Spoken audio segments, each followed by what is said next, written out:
Welcome to Pluribus Reflections. Are you ready? My name is Glenn Osland, and this is a reflective meditation inspired by the television series Pluribus. Let's begin.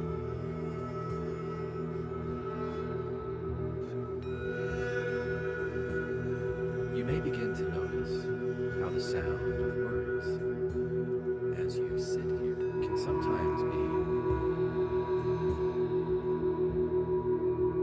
allowing your body less important than the sound of words.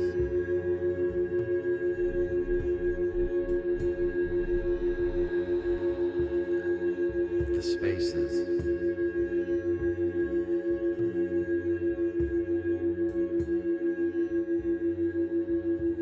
between them.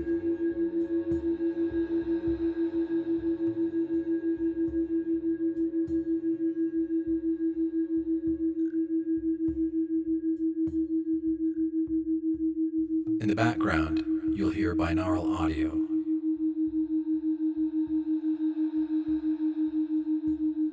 Designed to gently oscillate between delta and theta brainwave states.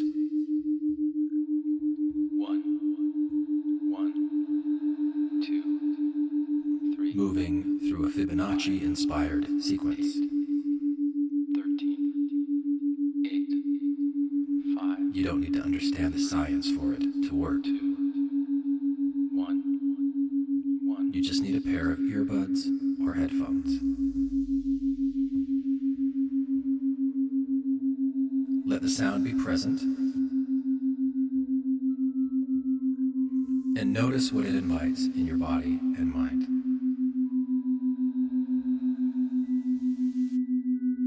Later, I'll share more about who I am, why I work this way, and how these soundscapes support nervous system regulation. 1, 2. For now, 3, 5, 8, 13. Let's simply begin by reflecting on Pluribus. 5, 3, 2, 1. A story that asks unsettling and beautiful questions.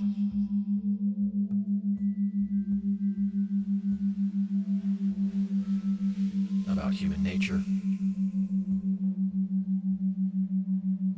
cooperation. You don't need to focus.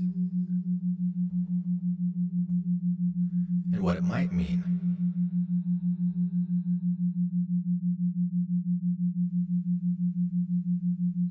to be safe.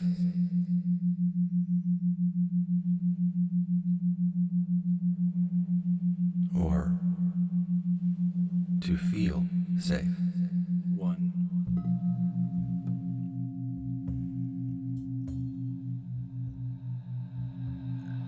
Because sometimes we don't feel safe even when we really are safe.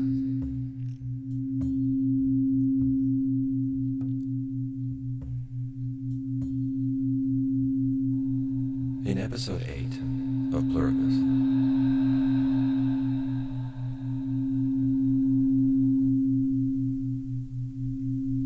and yes, there will be spoilers.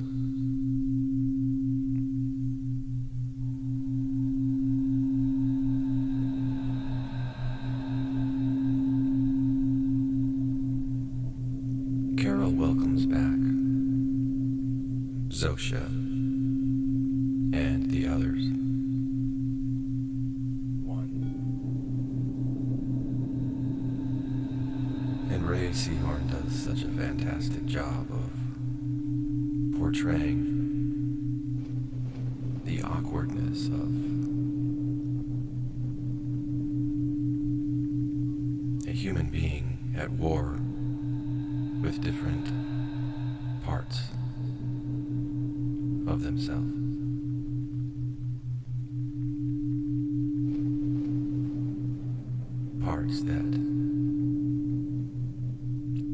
fiercely independent, strong,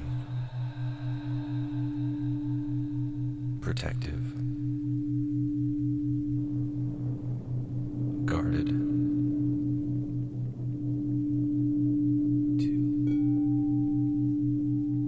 suspicious,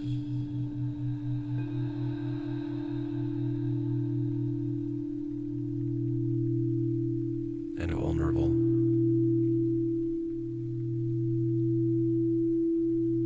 Desiring to love and to be loved.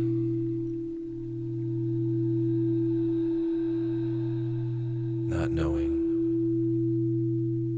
what to trust.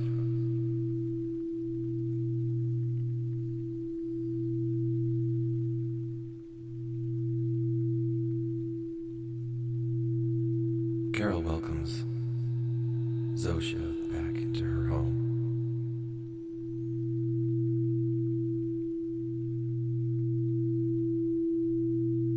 And Zosha begins to show Carol more about the way humanity lives after the joining.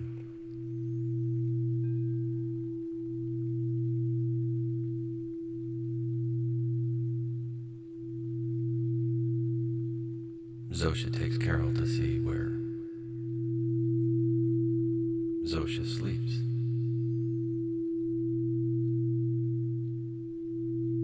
After Zosha explains that private property is now a thing of the past. All things are shared and efficiency is prioritized.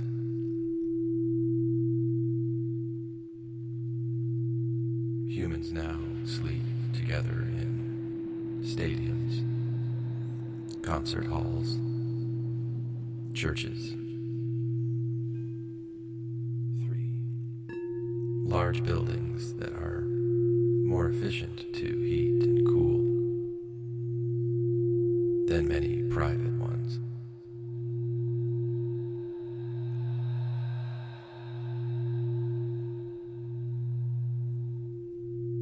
Carol maintains a distant curiosity, marked with sarcastic remarks, an apparent defense strategy that has become so automatic in Carol that even in the times when she is most open,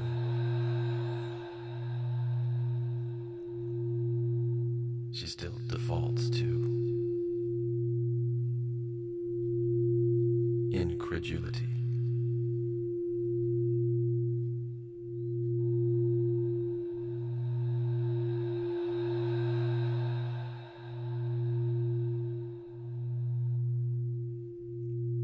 Carol is invited to sleep in a stadium with many other humans.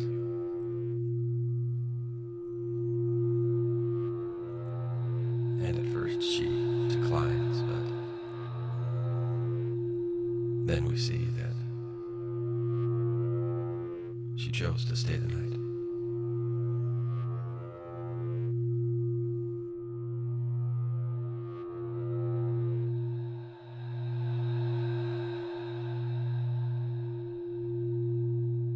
Still not completely sure if what she is doing is safe.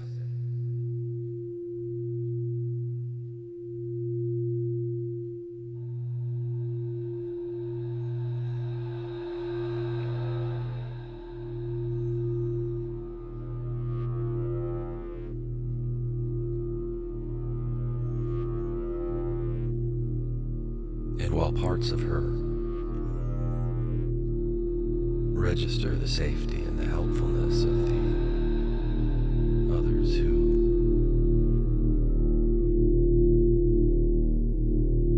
even when they physically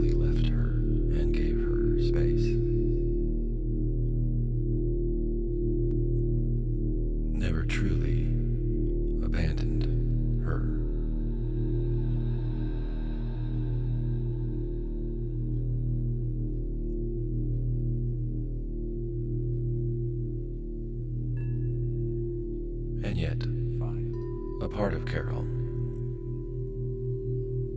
continues to wonder.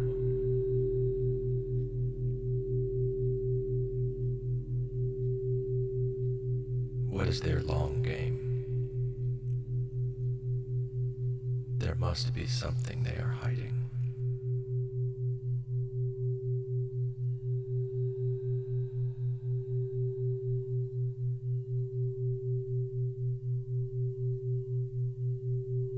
And maybe you, as you watch the show, have similar thoughts and feelings.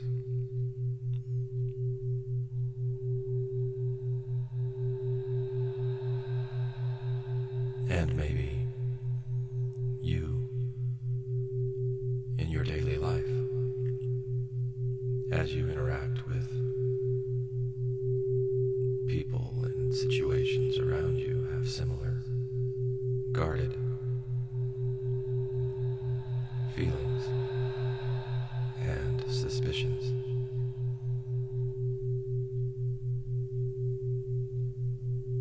And maybe you too wonder, am I ever really safe?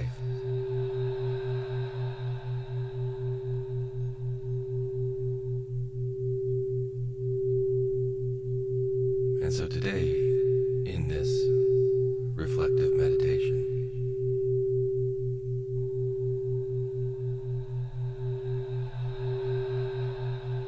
I invite you to find a comfortable spot, someplace that feels as safe as you possibly can find.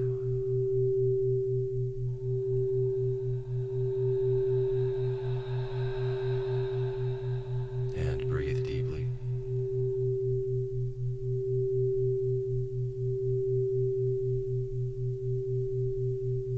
And feel into your own body.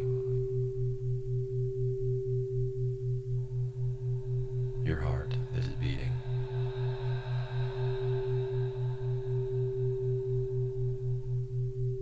Your lungs filling with oxygen.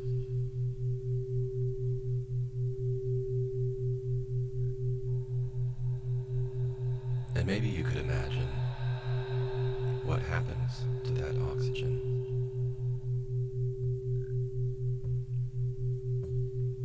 after it enters your lungs.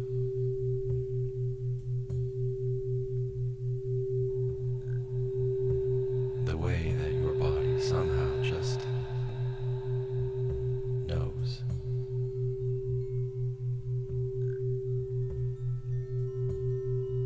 How to open.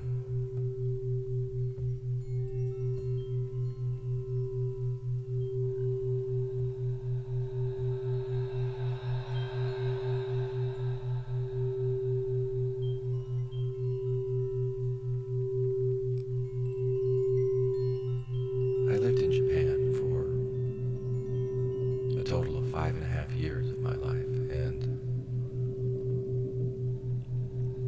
every spring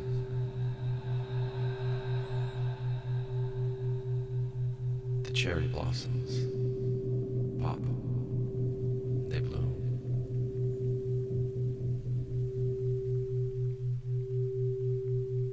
One of the first years I was there, during this Sakura cherry blossom season, I was living in a town called Matsue in the province of Shimane. And I still can see in my mind's eye this beautiful waterway.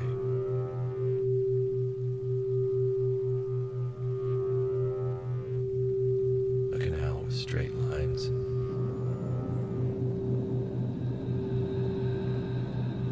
With cherry blossom trees on both sides. Heavy with the bloom.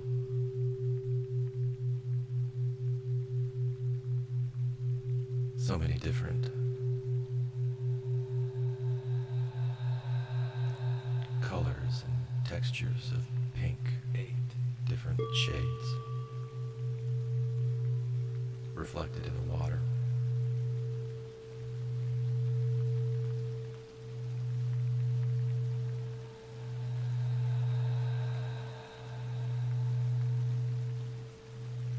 So when I think about what happens to the oxygen when it enters my lungs, I think about those cherry blossoms and the little sacs inside my lung that open like a blossom to receive these molecules of air.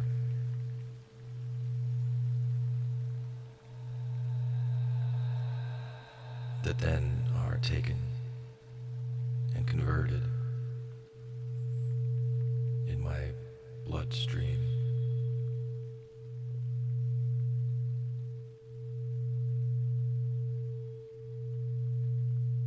nourishing my entire body.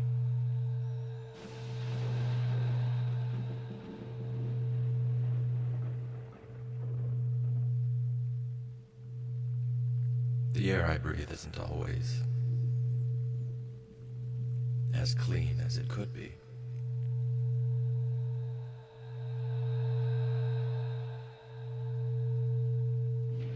But somehow my body has a way to filter out the impurities and find balance.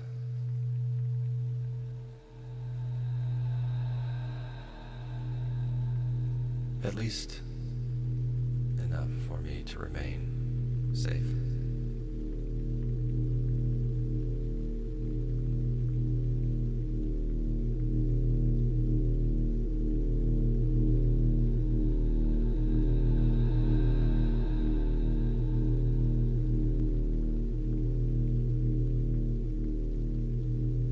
I could describe many other processes similar to this.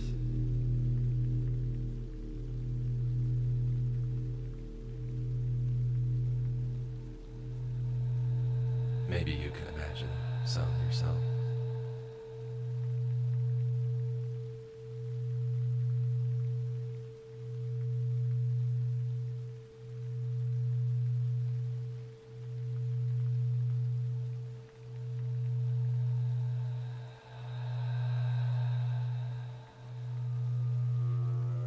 I work as a soul-centered, trauma-informed mental health counselor.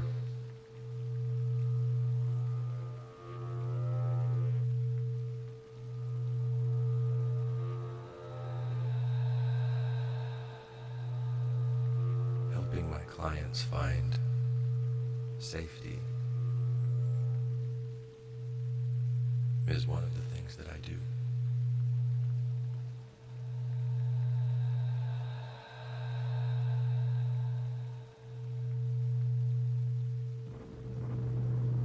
Or maybe a better way of saying that is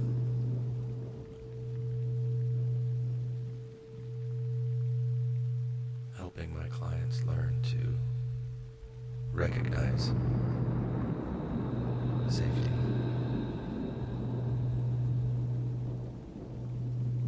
Is something that I do.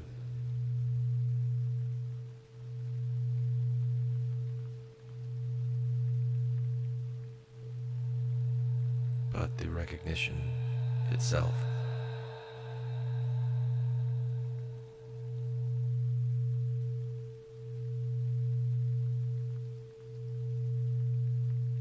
that's all up to you.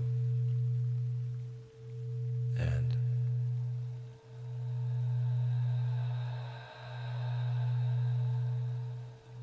just like the way your heart is beating right now without any conscious thought of doing it.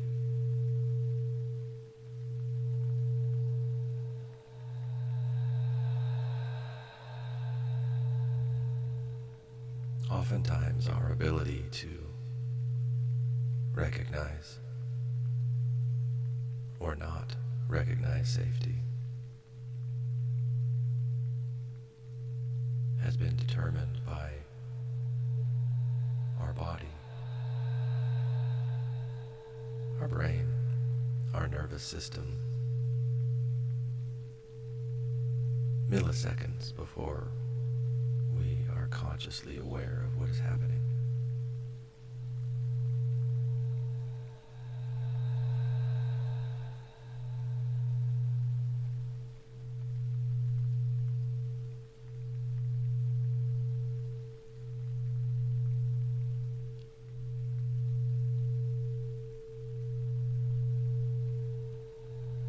But as you sit here immersed in these sounds,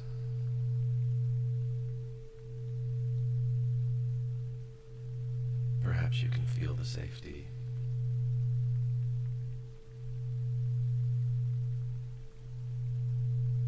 that exists within this own little bubble of time you're sitting in right now.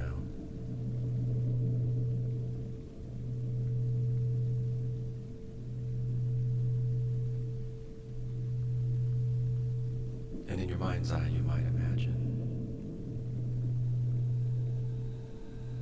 an iceberg.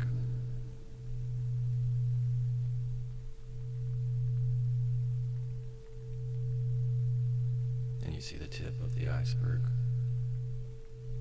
almost like it's floating on top of a massive ocean.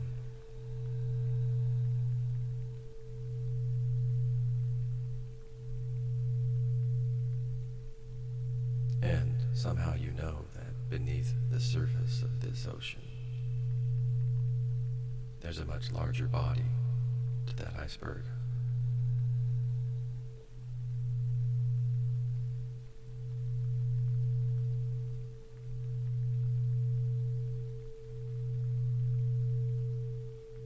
I frequently use this metaphor with clients.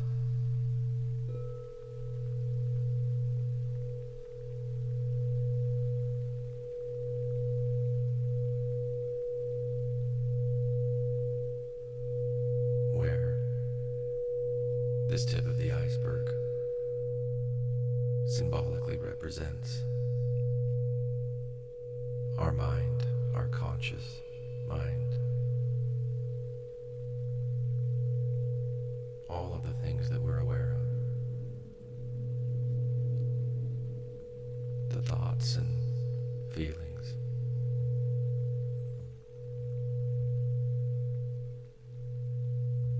the sense of fear or the sense of safety.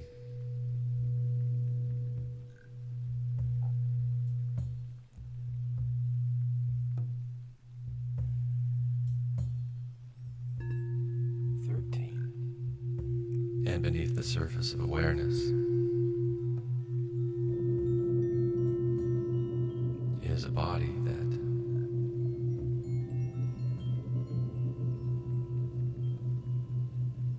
is doing far more things than the mind can truly comprehend.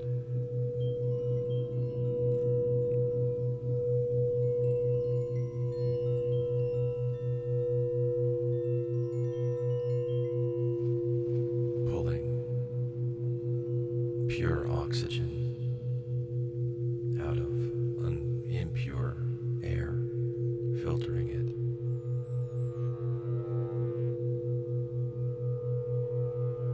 Sending what we need to where it is needed in a highly efficient distribution system that has been evolving and improving on its efficiency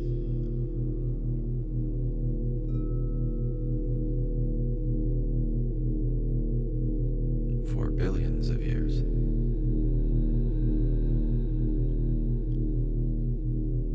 Even long before our direct ancestors took human form.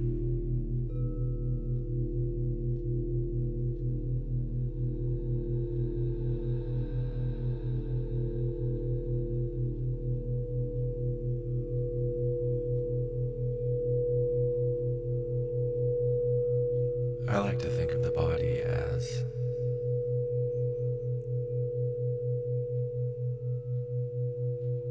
ecosystems within ecosystems.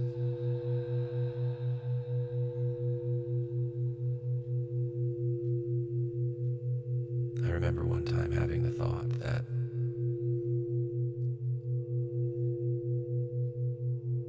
the first forms of life that left the ocean for dry land never really left the ocean.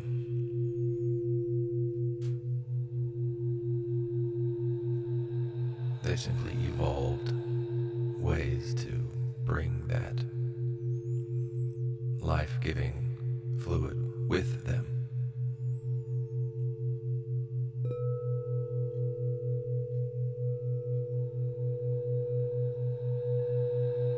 Humans are, after all, nearly 75% water.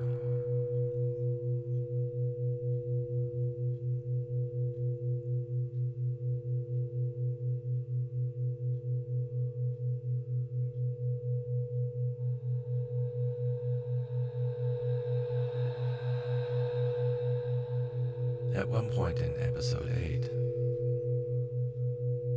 Zosha tells Carol that this mysterious signal we were introduced to in episode 1 came directly from the star of another solar system, and a planet in that system that she said we don't know much about, but we think it might all be underwater.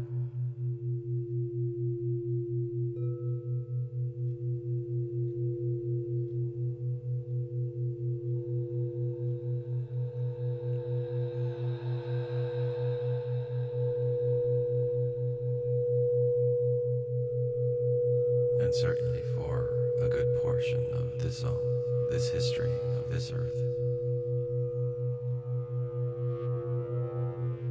life existed underwater and out of water, a condition at one point in our ancestors' history would have felt very unsafe, and yet somehow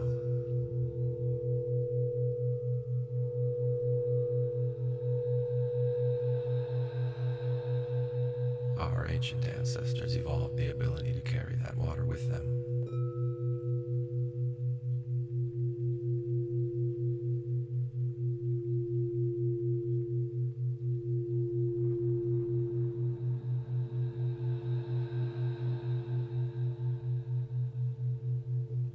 And returning to the iceberg metaphor, the mind has grown out of the body as another evolutionary feature.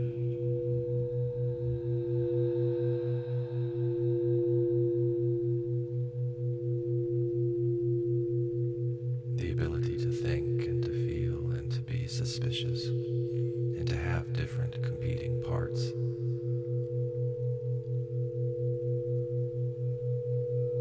Weighing options.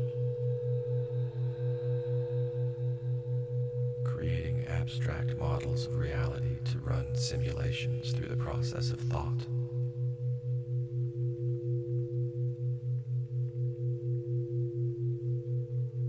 Using conscious memories combined with unconscious memory and life experience to calculate the most likely path to survival.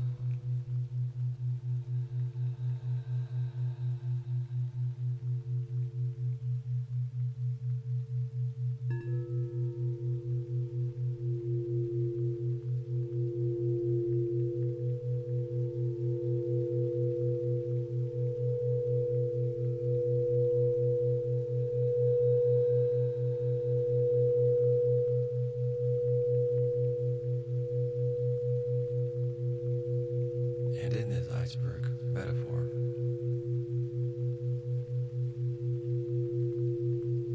The ocean itself represents something that I like to call spirit. Although I may begin to start calling it soul.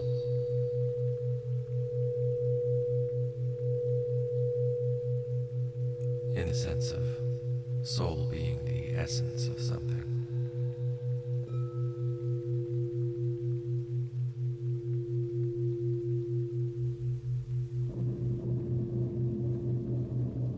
Soul being a deep, connected history and legacy.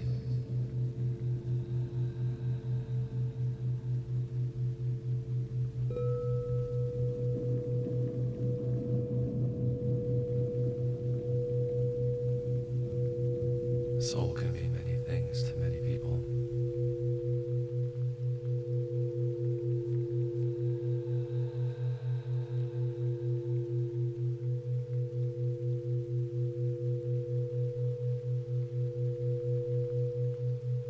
As a soul-centered, trauma-informed therapist,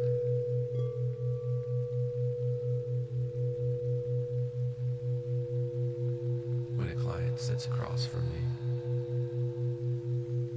I like to imagine their essence, the soul of their being. Who is this person? How have the many traumas in their life shaped them in the ways they expect to find safety or not safety?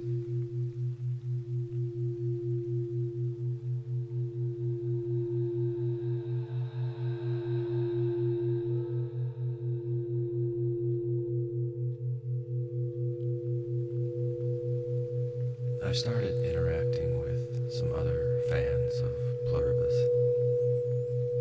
through different subreddits.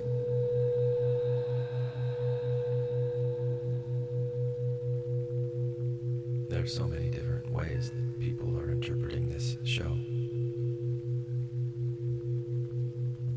And as I sit looking at my computer screen, I know there is another human being on the other side of these comments and threads. And I wonder about their essence, their soul, and the way their own life experiences have shaped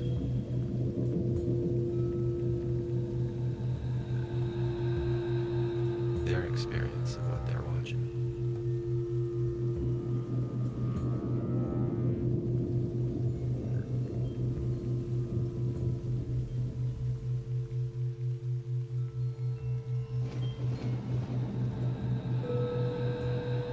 One person asked me yesterday if, as a soul-centered, trauma-informed therapist, I have been trained and educated in the ways that cults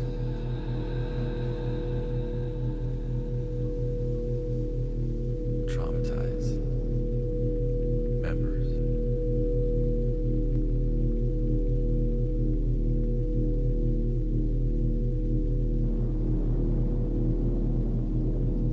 And the answer to that is yes.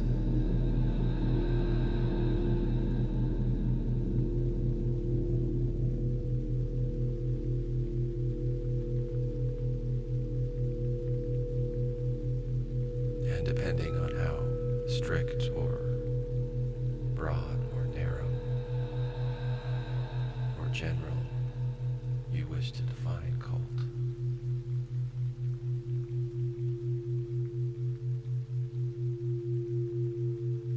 I myself was raised in one.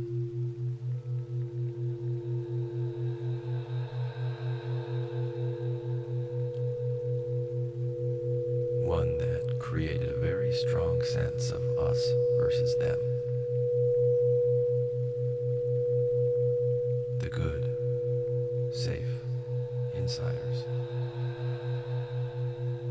versus the bad, unsafe outsiders.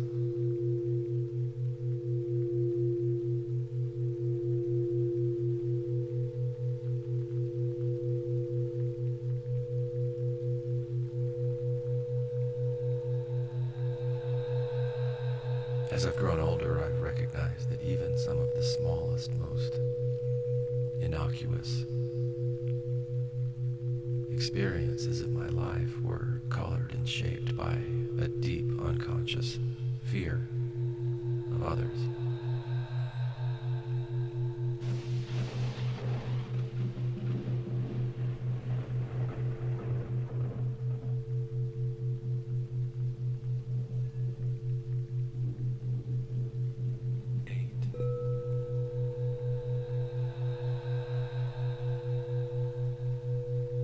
When I was in first grade,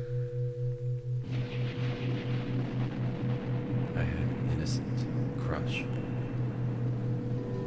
on my elementary school teacher. I was a little embarrassed, more than a little embarrassed about this. I would have never admitted it to anyone.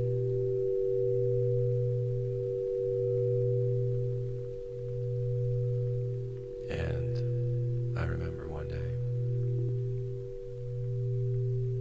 seeing that she was drinking a cup of coffee.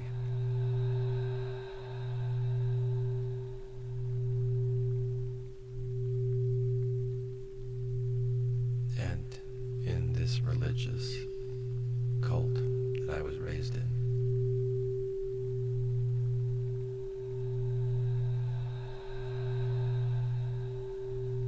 drinking coffee meant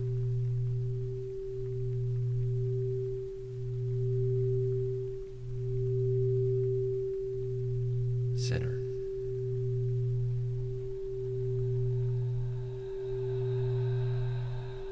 And to my young first grade mind,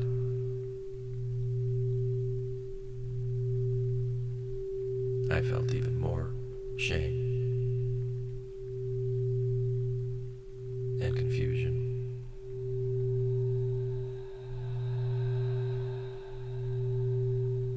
This little tip of the iceberg that I was at the time, being influenced by this body of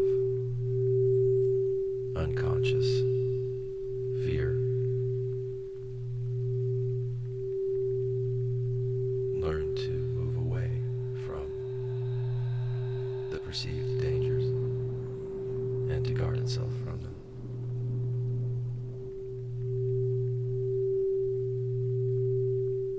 While creating its own internal war between the parts of me that wanted to love and be loved and the parts that guarded against vulnerability, that didn't want to make the mistake of trusting something that might ultimately become untrustworthy.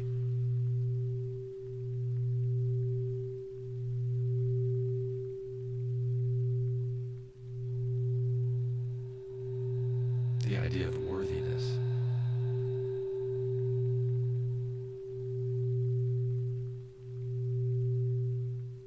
was a kind of weapon that I didn't understand as a weapon until much later in my life.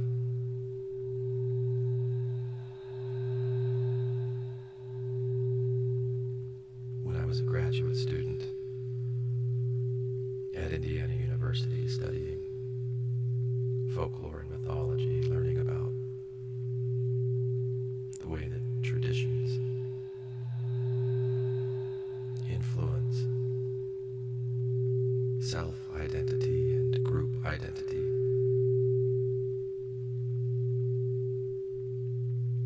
I heard a man pray in church that said, "Our Heavenly Father,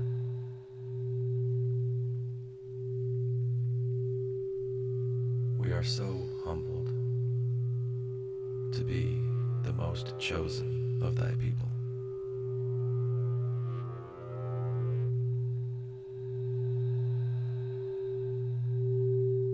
Something that in years previous would have gone in one ear of the tip of the iceberg and out the other, but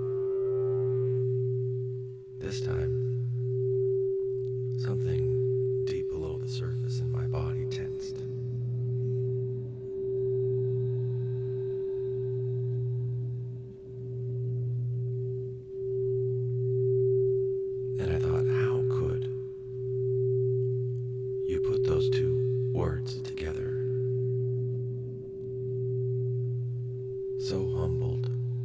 be the most chosen in the eyes of God?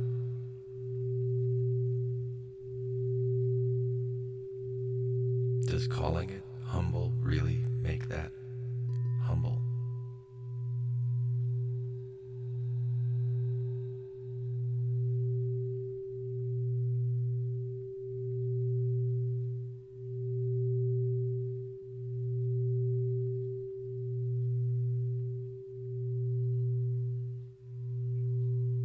I've recently been reconnecting with some new old friends that I knew in junior high, high school. I was out with a few of them last night, and we were reflecting on our shared past.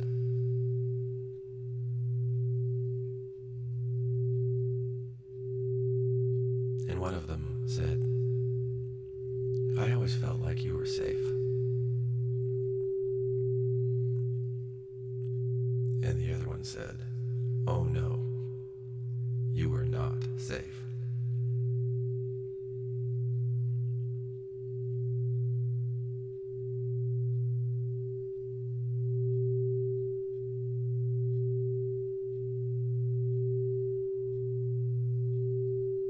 And I found that fascinating. I wanted to know more.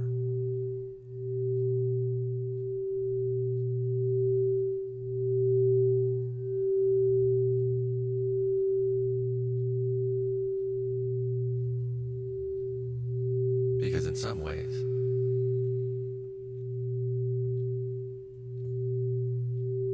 I was a very safe person. And in other ways, not so much.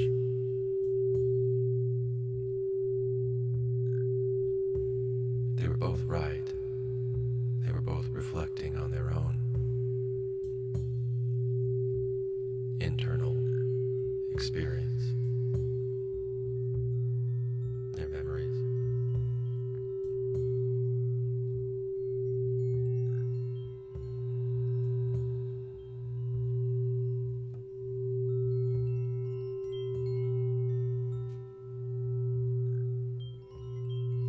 And it made me think about episode 8 of Pluribus.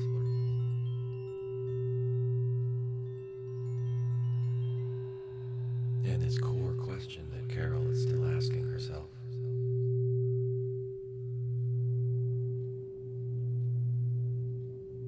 Are these people, these joined humans, really safe?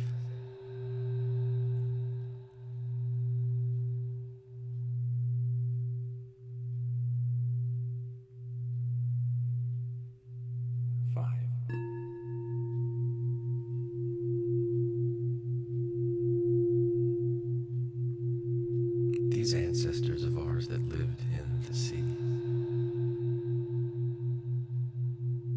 maybe looked like a kind of jellyfish, you might say, the first vertebrates that had a spine that eventually grew into what we now recognize as reptiles, fish, birds, mammals. Running along this spine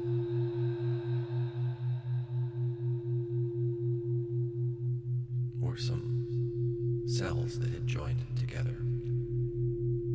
Very special kinds of cells. They're called neurons. And they create electricity. And they shoot that electricity back and forth to each other in different forms.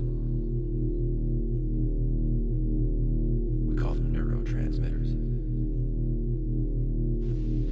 And this is the way that they communicated to each other to scan constantly for safety. Is the organism safe? What does it need?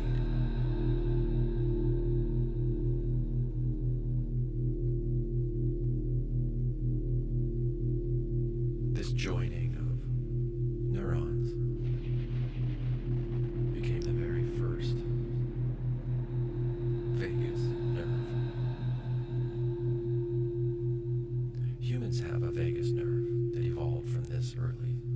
vagus nerve. It runs from the base of our brain and it wanders, which is how it got its name, like vagabond. The vagus nerve wanders from the base of the brain to the heart and the lungs and the stomach, the intestines, the sexual organs. It's constantly scanning to see, is this body safe?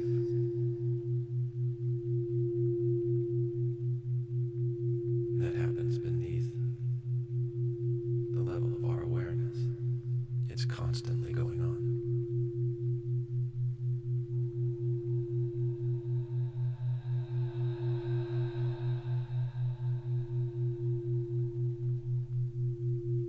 And with our earliest ancestors,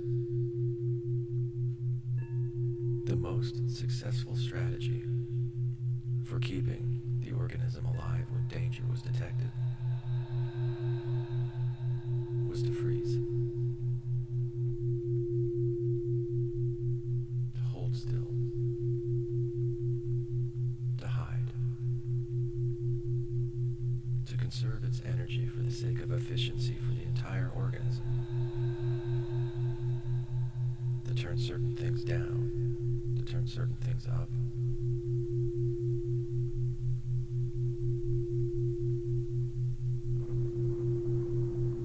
You might think of a lizard on a wall. When it detects your footsteps and it freezes.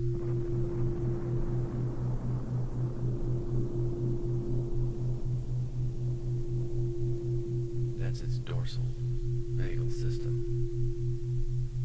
This ancient survival strategy occurring right before your eyes. And you might think of times when you do this yourself.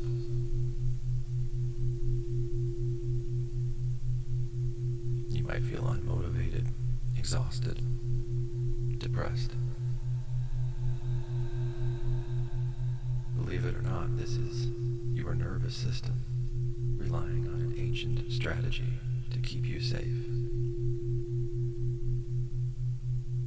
to preserve your energy. The tip of the iceberg doesn't always understand what the body is doing.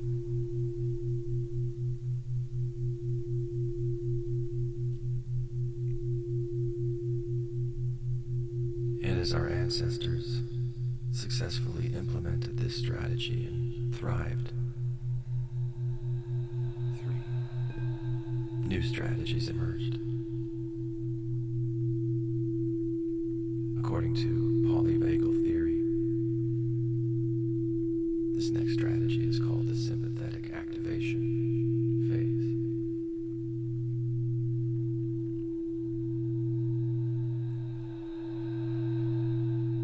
This is when that vagus nerve, nature's original fiber optic cable, senses danger and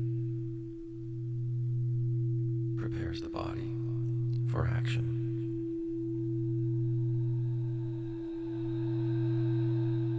Fear, anxiety, anger.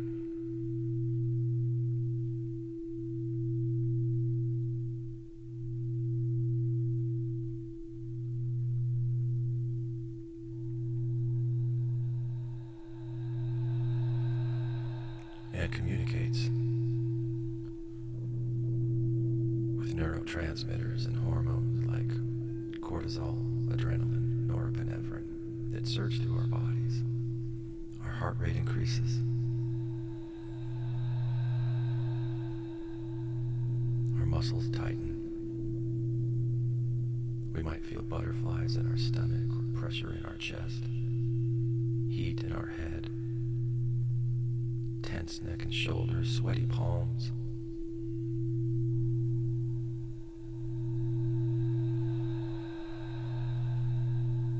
This is our vagus nerve recognizing something's not right. We're going to need to take action in order to maintain safety.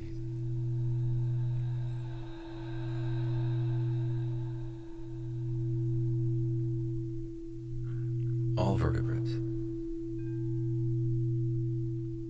have this dorsal and sympathetic function of the vagus nerve. And as our ancestors thrived with these unconscious strategies, a third branch emerged, shared only by mammals.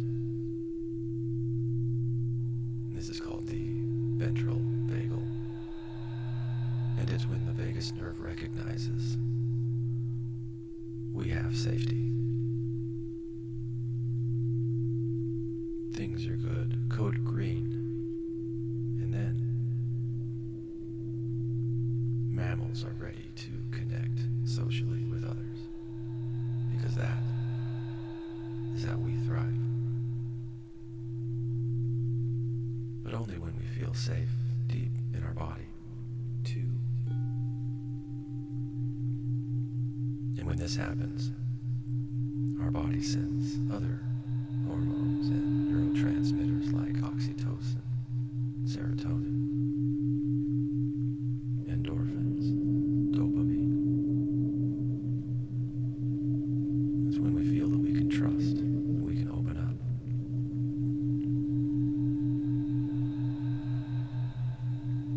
When I watched episode 8 of Pluribus, what I saw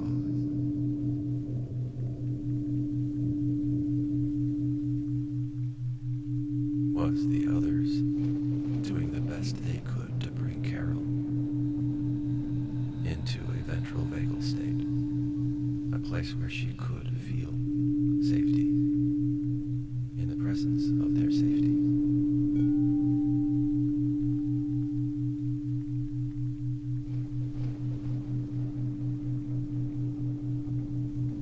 Carol has a lot of trauma in her past that sends signals and keep her in a sympathetic state. And we started to see that sympathetic state soften as she's sitting in the diner, where she remembered writing her first chapters of her first book on lined yellow paper that she had stolen from work, with a big paper clip that would leave indents in her hands.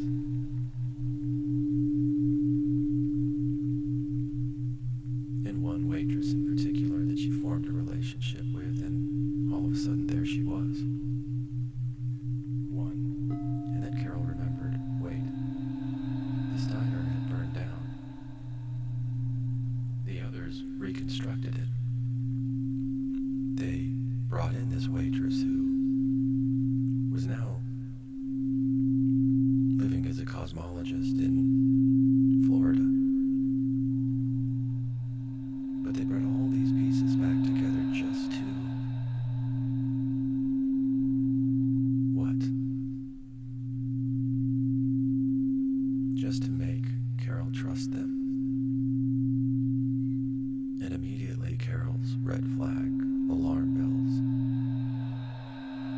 went online. Her sympathetic nervous system, shaped by years of trauma, of trusting people like her mother, her family members, with her deepest, most vulnerable secrets of who she was, being betrayed, and her body remembered one. Even when you feel safe, are you ever really safe?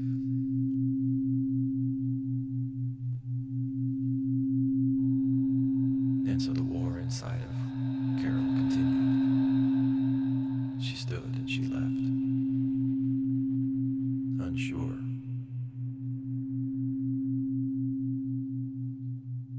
of anything except her own internal strategies for safety.